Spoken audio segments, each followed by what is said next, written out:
Next हमारा section है section B and that is skimming. Skimming को अगर हम एक वर्ड में समझें तो स्कीमिंग का मतलब होता है सरसरी जायज़ा। सरसरी जायज़े का मतलब ये है कि किसी पैराग्राफ या सबक को तेज़ी से पढ़कर उसके बारे में हम कम बेश कोई राय कंस्ट्रक्ट कर सकें और बग़ैर शाको सबाक के उसका सरसरी सा एक मेन थीम या मेन पर्पस हमें समझ आ सके।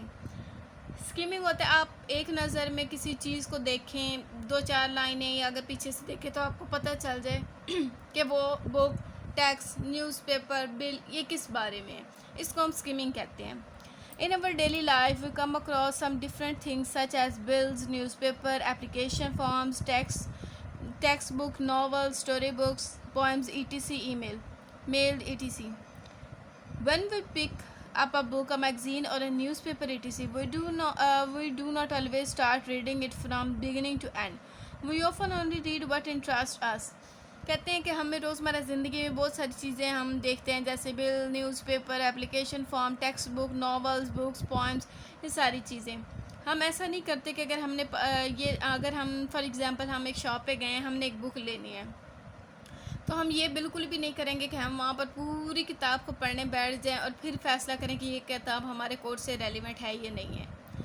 तो इसका क्या तरीका होता है कि हम उसकी फॉर एग्ज़ाम्पल अगर हम एक बुक परचेज़ करने गए हैं, हम उसका जो ऊपर वाला कवर है पहले वो देखेंगे, उसके अंदर देखेंगे क्या उसका टाइटल वही है, उस सब्जेक्ट का नाम वही है, टाइटल वही है, उसके राइटर का नेम जो हमें कहा गया है क्या वही है। वो देखने के बाद हम उसके अंदर जो कॉन्टेक्स्ट दिया हुआ होता है, कंटेंट लिस्ट जो आपकी होती है, वो देखेंगे कि क्या इसमें वही वाले यूनिट हैं जो बुक हमें रिकमेंड की गई है, वही बुक के यूनिट्स हैं, ये देखेंगे और हम ले आएंगे। हम ऐसा बिल्कुल भी नहीं करते कि वहाँ बैठ जाए एक एक लाइन, एक एक पैराग्राफ, एक एक चैप्टर पढ़ें और फिर जाके देखें कि ये बुक हमारी है या नहीं है। अगर हम ऐसा करना भी चाहें तो ये पॉसिबल नहीं है। इसलिए स्कीमिंग हमें हेल्प करती है कोई बहुत बड़े जो बर्डन होता है उसको एक सेकंड या एक आधे मिनट में करने के लिए, तो ये स्कीमिंग का फ़ायदा होता है। अब और आपको इंट्रोडक्शन में बताया गया है कि स्कीमिंग के डिफरेंट पर्पसेस होते हैं। फॉर एग्ज़ाम्पल अगर आप हर चीज़ की आप स्कीमिंग नहीं कर सकते।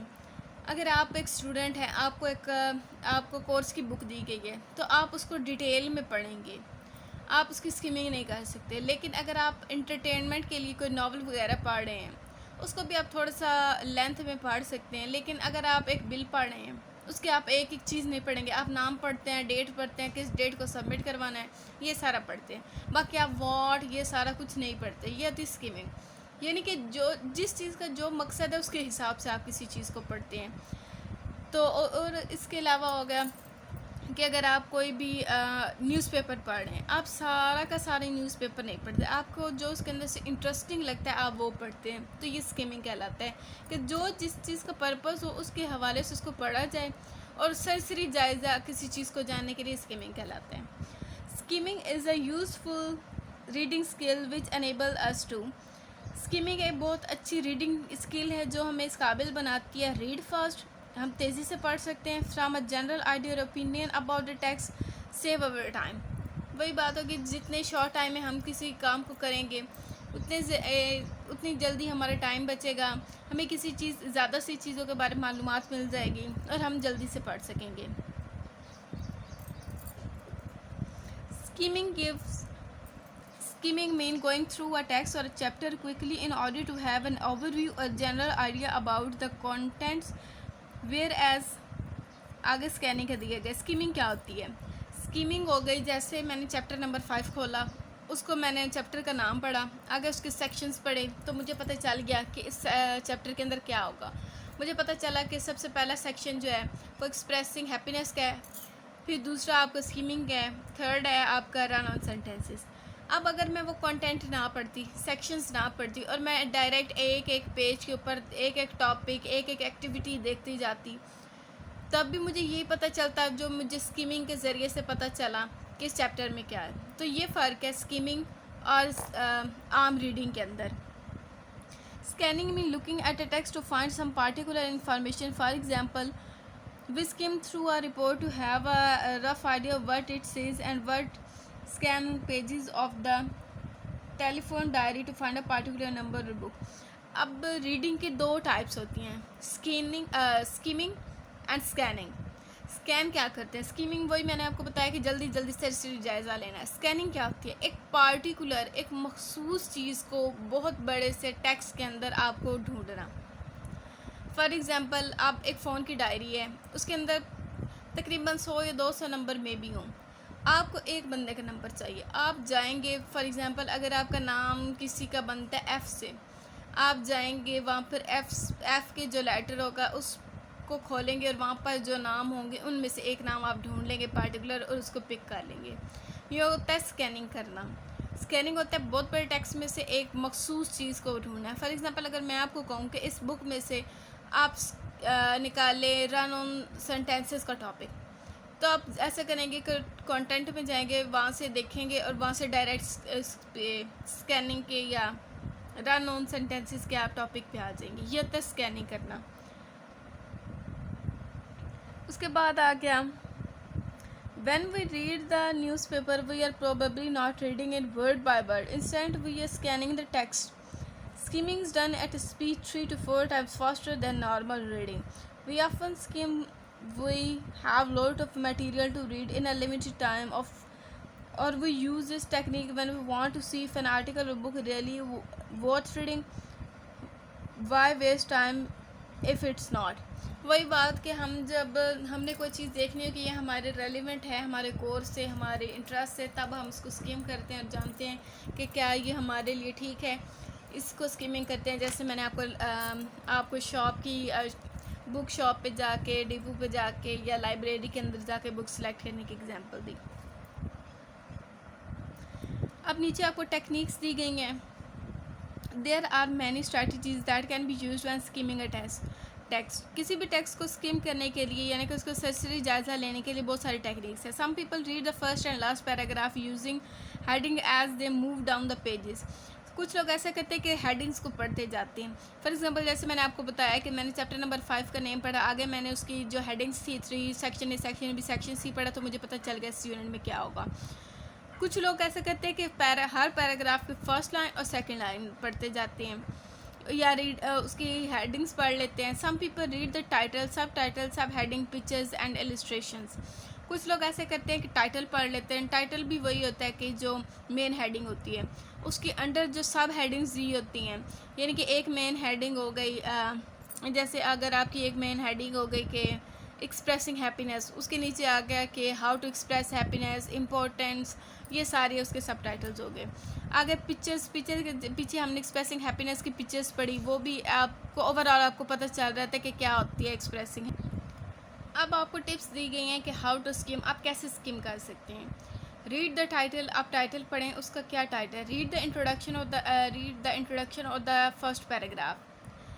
आप हर पहला पैराग्राफ और लास्ट पैराग्राफ पढ़ें किसी भी चैप्टर का या किसी भी सेक्शन का। Read the first sentence of every other paragraph. हर पहले फर्स्ट पैराग्राफ पढ़ें, फिर सेकंड पैराग्राफ, जो फर्स्ट पैराग्राफ है वो पढ़ें चैप्टर का या कोई भी चीज़ आप पढ़ें, फिर लास्ट पैराग्राफ पढ़ें। फिर उसके बाद जो रहते होंगे आपके पैराग्राफ, उनका फर्स्ट सेंटेंसेस पढ़ते जाएं। रीड एनी हेडिंग एंड सब हेडिंग, हेडिंग पढ़ें और सब हेडिंग पढ़ें। नोटिस एनी पिक्चर, चार्ट और ग्राफ, जो पिक्चर, चार्ट और ग्राफ पढ़े होंगे वो पढ़ें। नोटिस एनी हाईलाइटेड वर्ड और फ्रेज़, हाईलाइटेड वर्ड और फ्रेजेस को पढ़े। रीड द समरी और लास्ट पैराग्राफ, उसकी अगर आप फॉर एग्जांपल अगर आपने एक नावल पढ़े हैं ना इंग्लिश में, तो आप उसकी पहले समरी पढ़ लें। इससे क्या होता है, आपको पता चल जाता है कि इसमें आपको क्या कहा जाएगा। इसके ज़रिए से आपको नावल की बहुत अच्छे से समझ आ जाती है। अच्छा, पिक्चर से कैसे आपको समझ आती है, जैसे ये आपकी एक पिक्चर बनी हुई है, इससे आपको क्या पता चल रहा है कि कोई बुक्स को जल्दी जल्दी ऐसे पेजेस को पलट रहा है, तो यही सरसरी जायज़े की सही इलस्ट्रेशन या पिक्चर हो सकती है। कैसे बुक को पलटना, इट्स मीन कि कोई जल्दी जल्दी किसी चीज़ का जायज़ा ले रहे हैं, तो आपको इससे पता चल गया कि ये जायज़ा ले रहे हैं, तो उसको हमने आगे फर्दर डिटेल में पढ़ा कि स्कीमिंग है। अब एक्टिविटी नंबर 5 में आपको एक स्टोरी दी गई है डंकी और एक डॉग की, और आपको कहा गया है कि इस स्टोरी को क्विकली स्किम करें और इसके आंसर्स दें। पर अब मैं आपको स्किम करके, मैंने इसको पहले रीड कर लिया, मैं इसको आपको बताती हूँ कि क्या है। आपने फिर अपने दिमाग में देखना है कि आपको स्कीम की हुई चीज़ भी कैसे समझ आती है। फॉर एग्ज़ाम्पल ये पूरी स्टोरी लिखी है, मैं आपको इसका मेन आइडिया बताती हूँ। एक आदमी है, उसके पास 2 जानवर हैं, एक डॉगी है और एक डंकी है। डॉगी जो है वो उसका पेट है, वो उसके घुटनों पे बैठ जाता है, मालिक उसको खाना खिलाता है, उसके सर पे हाथ मारता है, यानी कि उसको अपना पेट पालतू जानवर बनाया है, उसको अपने घर के अंदर रखता है। लेकिन डंकी जो होता है वो आपको पता है बाहर काम करता है, बाहर बांधा जाता है। डंकी देखता है खिड़की से कि जो डॉगी है वो तो कोई काम नहीं करता, मैं ज़्यादा काम करता हूँ, फिर भी मालिक ने उसको अपना पेट बनाया, उसको अपने पास रखता है, तो क्यों ना मैं भी वही करूँ जो डंकी करता है। वो ऐसा करता है कि वो भी घर के अंदर घुस जाता है और मालिक के घुटनों के ऊपर बैठने की कोशिश करता है, जिसकी वजह से जो मालिक होता है वो समझता है कि गधा जो है वो पागल हो गया है, वो छड़ी से उसको मारने लग जाता है और उसको बाहर निकाल देता है। गधा सोचता है कि मैंने भी तो वही किया जो इसने डॉगी ने किया, तो फिर मेरे साथ ऐसा क्यों किया, ये तो इंसाफ नहीं हुआ। तो इस पूरी स्टोरी की ये 4-5 लाइनों में मैंने आपको बता दी, ये होता है स्किमिंग करना। अब इसके हम जवाब अच्छे से दे सकते हैं कि इसमें क्या बताया गया है। पहले आपको कहा गया suggest an interesting title of the story. अब आपको कहा गया कि स्टोरी का टाइटल दें, तो इससे आपको क्या समझ आया ये कहानी किस बारे में है। ज़ाहिर बात है एक गधे की बेवकूफ़ी के बारे में, तो हम इसका टाइटल लिखेंगे a story of a foolish donkey, या फुलिश डंकी भी इसका हो सकता है। Briefly explain what the story is all about. This story is all about a foolish donkey, और यही है, this story is all about a foolish donkey. What do you think that the donkey got a good beat from his master? आपको क्यों लगता है कि जो गधे को मार पड़ी वो किस वजह से पड़ी? तो हमें पता है कि उसकी बेवकूफ़ी की वजह से पड़ी, क्योंकि गधा वो करने लग जाता है जो उसका डॉगी कर रहा था, हालांकि वो उसके लिए वो काम नहीं बना था। वो जब अपनी दुम हिलाता है तो वो जग जो पड़ा होता है मेज़ पे वो तोड़ देता है। तो हमें पता चला कि donkey got a good beat from his master due to his foolishness. Foolishness होता है पागलपन की वजह से। Did you like the story, give why you like it, if you did not like it then give us reason. तो हमें कैसे पता चला? इसका आप आंसर लिखते हैं I like the story because it's a moral story. किस इतने जवाब काफ़ी होगा, लेकिन रीज़न इसकी क्या है? Because it tell us that all the thing that a one man can done it's not for other. वो कहते हैं ना जिसका काम उसी को समझे, तो जिसके लिए जो काम बना है वो वही करता है तो ठीक रहता है, कोई और करता है तो वो गलत हो जाता है। जैसे कुत्ता अपनी दुम को हिलाता है स्टोरी में, वो उसके मालिक को उसको अच्छा लगता है दम हिलाना, लेकिन जब गद्दा जो है वो दुम हिलाता तो जग अपना तोड़ देता है मालिक का। तो जिसका काम है उसी को अच्छा लगता है। तो it's a moral story. Do you have pet in your house, how do you treat them? I do not have any pet in my house. आप ये भी लिख सकते हैं, और वैसे भी मेरे घर में तो कोई पेट है ही नहीं। अब नीचे आपको एक्टिविटी नंबर 6 में एक और स्टोरी दी गई, the fox and the crow.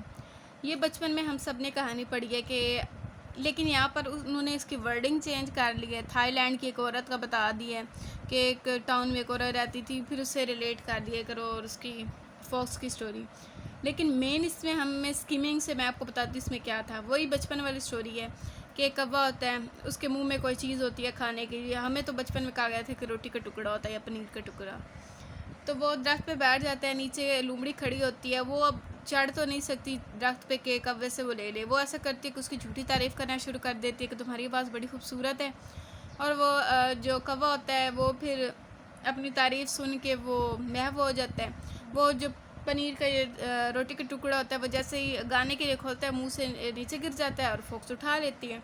तो इतनी उन्होंने, वो थाईलैंड की औरत थी, वो बना रही थी कुछ, फिर वो अंदर चली गई, फिर कौवे ने उठा लिया, फिर ऊपर बैठ गया, फिर फोक्स ने उसकी तारीफ़ की, किन अल्फाज से की कि तुम बड़े खूबसूरत हो, मेरे दोस्त कहते हैं तुम्हारी तारीफ़ करते हैं। ये सारी उन्होंने इतना ज़्यादा टैक्स दे दिया। आओ दो के स्टोरी में वही 4 लाइन थी कि कौवा था, उसके मुँह में कुछ खाने का टुकड़ा था, वो दरख्त पे बैठा, लोमड़ी ने उसकी तारीफ़ की, वो नीचे गिरा और लोमड़ी ने उठा लिया। ये 6 अल्फाज के अंदर आपकी कहानी पूरी होगी। तो ये स्कीमिंग होती है। इतने बड़े टेक्स्ट में इसका मेन आइडिया लेना।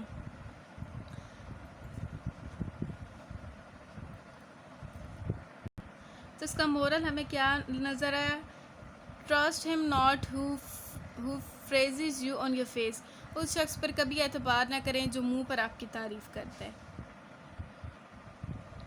एक्टिविटी नंबर 7 में आपको एक पिक्चर नज़र आ रही होगी, उससे क्या पता चलता है? एक ओल्ड मैन है, छतरी है और घास है, और उसके अलावा 3 बच्चे हैं जो हंस रहे हैं। ज़ाहिर ये हंस रहे हैं इस ओल्ड मैन पे।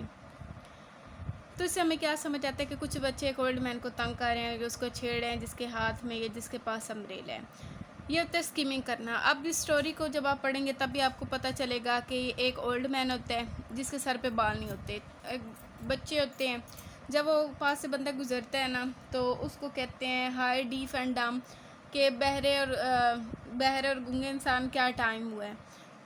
यानी कि जब बंदा बूढ़ा हो जाता है तो उसको कम सुनाई देता है, लेकिन बच्चे उसका मजाक उड़ा रहे होते हैं। एक दिन एक बच्चा बाहर खड़ा होता है जो लिख रहा है ये स्टोरी, तो वो कहता है कि मेरे कोई दोस्त पास नहीं थे, मैं अकेला खड़ा था। वो बंदा पास से गुजरता है, बूढ़ा आदमी जिसके हाथ में अम्ब्रेला होती है। तो मैं उसको कहता हूँ हाई डीफ एंड डम व्हाट्स द टाइम, कि टाइम क्या हुआ है। तो वो ऐसा वो बंदा अपनी घड़ी देखता है और मुझे कहता है इट्स 5:30, यानी कि 5:30 हुए हैं। तो वो डर के अंदर भाग जाता है कि इसको तो सुनाई देता है, हम तो समझ रहे थे इसको सुनाई नहीं देता। तो पिक्चर से हमें पहले ये स्टोरी पता चल गई ये स्टोरी क्या थी, इसको स्कीमिंग कहते हैं। अब उन्होंने हमसे कुछ क्वेश्चन पूछे कि what message did you receive from this incidents. तो उसका मैसेज यही है कि we should not form an opinion about someone so quickly, कि हमें किसी के बारे में अपनी राय नहीं बहुत जल्दी बना लेनी चाहिए। कि उस बच्चों को लग रहा था कि वो बहरा है, असल में वो बहरा नहीं था, वो सुनता था लेकिन वो रिप्लाई नहीं करता था। दूसरा कि हमें दूसरों को रिस्पेक्ट देनी चाहिए। What was a man carrying in his hand, हमें पिक्चर में भी हमने देखा कि he was carrying an umbrella. He is a prospectus of a local school. और नीचे वो कहते हैं do you remember any such incidents from your childhood, report in a few lines. वो कहते हैं कि अगर आपने बचपन में कोई ऐसी हरकत की है तो उसको लिखें, but I do not remember any such incidents, क्योंकि मैंने ऐसी कोई हरकत कभी नहीं की। नेक्स्ट एक्टिविटी में आपको एक स्कूल का, इस्लामाबाद के एक स्कूल का प्रोस्पेक्टस दिया गया है, जिसके अंदर आपको कुछ इंपॉर्टेंट डायरेक्शंस दी गई हैं, गाइडलाइंस दी गई हैं कि आपने क्या क्या करना है। सबसे पहले एब्सेंस, छुट्टी के हवाले से आपको ये इन्फॉर्मेशन दी गई है कि अगर आपका बच्चा छुट्टी करेगा स्कूल से तो पहले आपको स्कूल फ़ोन करना पड़ेगा कि आज हमारा बच्चा नहीं आएगा। अगले दिन जब वो आएगा तो साथ अपनी एप्लीकेशन में लाएगा जिसके ऊपर लिखा होगा कि उसकी क्या बीमारी थी, और वो जब मेडिकल और डेंटल अपॉइंटमेंट जितनी भी वो लेते हैं उन सब का रिकॉर्ड अपने साथ लाएगा। नेक्स्ट आ गया हॉलीडेज़ का, कि हर बच्चा 2 वीक्स की साल के एंड पे छुट्टियां ले सकते हैं, लेकिन ये प्रिंसिपल की इजाज़त से होंगी। लेकिन अच्छा यही है कि बच्चे ना लें ताकि उनका हर्ज ना हो। नेक्स्ट है स्कूल यूनिफॉर्म, के बच्चे जो लड़के होंगे वो वाइट शर्ट और लॉन्ग स्लीव वाली वाइट शर्ट पहनेंगे, नीचे ब्लैक ट्राउज़र पहनेंगे, और जब सर्दियाँ होंगी तो ब्लैक स्वेटर पहनेंगे। दे मे और may not wear the blue and grey strip school ties at all time, वो ब्लू और ग्रे की जो ब्लू और ग्रे स्ट्रिप वाले टाइज हैं वो बिल्कुल भी नहीं पहन सकते। गर्ल्स जो पहनेंगी वाइट शर्ट होगा और वाइट दुपट्टा होगा विद वाइट शलवार, और उनकी भी ब्लैक स्वेटर होगी। दे में वियर स्टड्स। और नेक्स्ट आपको क्या गया है कि बच्चे जो हैं वो ब्लैक शूज़ पहनेंगे। स्कूल कैंटीन, दूसरा स्कूल कैंटीन होगी जहाँ से एक दफ़ा साल में एक दफ़ा बच्चे अपना यूनिफॉर्म ले लें जो उनको एट सेल प्राइस यानी कि कम प्राइस में मिलेगी मार्केट से। लास्ट पॉइंट है एक्स्ट्रा करिकुलम एक्टिविटीज़, यानी कि गैर निसाबी सरगर्मियाँ। तो वो कहते हैं कि हमारे स्कूल में बहुत सारी क्लब्स बने हुए हैं, for example drama, music, science, young doctor, art savers, young writers, football, sport, etc. तो इन सब के अंदर एक ना एक कैटेगरी के अंदर बच्चे ने अपने आप को इंगेज ज़रूर करना है। अब इनके अंदर से हमें क्वेश्चन कहा गए हैं कि आप करें is the prospectus aim at the children और द पेरेंट्स। तो ये डायरेक्शन जो सारी दी गई ये पेरेंट्स के बारे में थी। तो the prospectus aimed for the parents. Would you see the information in section B, तो वो पूछते हैं सेक्शन बी में आपको कौन सी इन्फॉर्मेशन दी गई। तो वो हमें दी गई है find out school about school uniform के बारे में कि कैसा होना चाहिए uniform, as well as illness, which issue does the absence section deal with? It deal with holidays, medical and dental appointments. Does the text give detail? Does the text give detail of the curriculum? नहीं, इसमें नहीं दी गई, so we can say no. Is there any information about school club in the text? Yes, in the section 3 हमें clubs के बारे में बताया गया. Does the text tell all parent about issue relating to discipline? School के discipline के बारे में कोई इन्फॉर्मेशन दी गई तो हम लिख सकते हैं no. Does the prospectus give parent information about school examination? तो उसके बारे में भी नहीं दी गई तो हम लिख सकते हैं no. Does the text tell parents how to purchase uniform at reduced price? Yes, the text tell about parents to buy the school from the school canteen. Does this text tell you about school lunches? तो lunch के बारे में बताया गया तो हम no लिख सकते हैं. True or false? This text give you the telephone number to call if your child is ill. तो false. हमें ये बताया गया कि आपने कॉल करनी है, लेकिन ये नहीं बताया गया कि किस नंबर पे कॉल करनी है प्रोस्पेक्टस में. तो ये सेक्शन बी अब यहाँ पर ख़त्म हो गया. इंशाल्लाह सेक्शन सी करेंगे अब.